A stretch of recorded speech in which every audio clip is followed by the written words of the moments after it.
লজ্জা নয়, জানতে হবে। যৌনতা নিয়ে আলোচনা করে যদি কিছু শেখা যায় তাহলে এতে লজ্জার কিছু নেই, বরং এই সম্পর্কে সঠিক শিক্ষা না থাকাটাই লজ্জার। তাই আজকের ভিডিওতে আলোচনা করব মেয়েরা বিছানায় কি প্রত্যাশা করে। আশা করছি সম্পূর্ণ ভিডিওটি দেখলে অনেক কিছু জানতে পারবেন। আমাদের দেশের পুরুষরা বিছানায় অনেক তাড়াহুড়া করে থাকেন। শুরুতেই তারা মূল পয়েন্টে চলে যান, অথচ এটা একদমই উচিত না। শুরুতেই আপনি যদি ফাইনাল স্টেজে চলে যান তাহলে সত্যিকারের ফিলিংস উপভোগ করতে পারবেন না। তাছাড়া মহিলারাও এটা পছন্দ করেন না, তারা চায় আদর। আর মহিলাদের আদর করার নানা রকম কৌশল রয়েছে। মহিলারা চায় আপনি তাদের স্পর্শকাতর জায়গাগুলোতে আদর করুন। এখন প্রশ্ন হলো, ঘনিষ্ঠ মুহূর্তে কোন জায়গায় আদর করলে তারা খুশি হয়?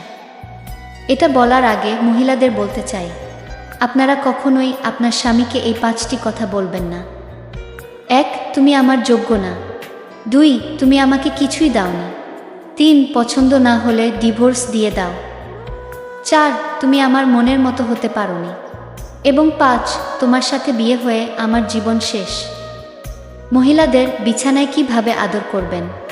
মুখে আলতো হাতে স্পর্শ করুন। বিশেষজ্ঞরা বলেছেন মানুষের মনের অবস্থা তাদের মুখে স্পষ্ট ফুটে ওঠে। শরীর থেকে মেদ, মাথা থেকে জেদ আর অন্তর থেকে ভেদাভেদ মুছে ফেলুন, দেখবেন জীবন কত সুন্দর আর আনন্দময়।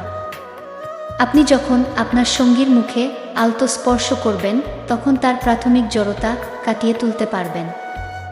সঙ্গীর মুখে স্পর্শ করার সময় হালকা করে চুমো দিতে পারেন। অনেকে মনে করে থাকেন জোরে চুমা খেলে নারীরা অনেক আনন্দ পায়, কিন্তু এটা সম্পূর্ণ ভুল ধারণা। মানুষ যখন জন্মায় তখন শ্বাস প্রশ্বাস থাকে, নাম থাকে না। আবার যখন মারা যায় তখন শ্বাস প্রশ্বাস থাকে না, নাম থাকে। শ্বাস প্রশ্বাস ও নামের মাঝখানের অংশটুকুই হলো জীবন। সঙ্গীকে বিছানায় দ্রুত উত্তেজিত করার কৌশল। অনেকের কাছে এটা গুরুত্বহীন মনে হতে পারে, তবে জানাটা খুবই জরুরি। যেমন পানি এক হলেও করল্লা তিতা হয়, মরিচ ঝাল হয় আর ভাত মিষ্টি হয়, এটা কিন্তু পানির কারণে না। ঠিক তেমনি বিয়ের কারণে সবাই দাম্পত্য জীবন পেলেও জানা আর না জানার কারণে কেউ সুখী হয় আবার কেউ অসুখী।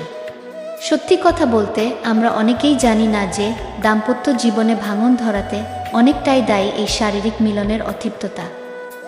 স্বামী স্ত্রী উভয়েই যদি শারীরিক মিলনে অতৃপ্ত থাকে তাহলে সংসারের সুখ ধীরে ধীরে নষ্ট হয়ে যায়। শারীরিক মিলনের পর যদি নারীরা তৃপ্ত না হয় তাহলে হয়তো তারা ভদ্রতার খাতিরে 1 বার, 2 বার, 3 বার চুপ থাকবে, কিন্তু এই সমস্যা যখন চলমান থাকবে তখন সে তার ভদ্রতার কথা ভুলে অন্য কোনো রাস্তা খুঁজবে। তাই এই সম্পর্কে পুরুষের জ্ঞান থাকা জরুরি। যদিও যৌন মিলনে নারীরা পুরুষের মতো এত তাড়াতাড়ি উত্তেজিত হয় না, তাই তাদেরকে আগে বিভিন্ন কৌশলে উত্তেজিত করে নিতে হয়।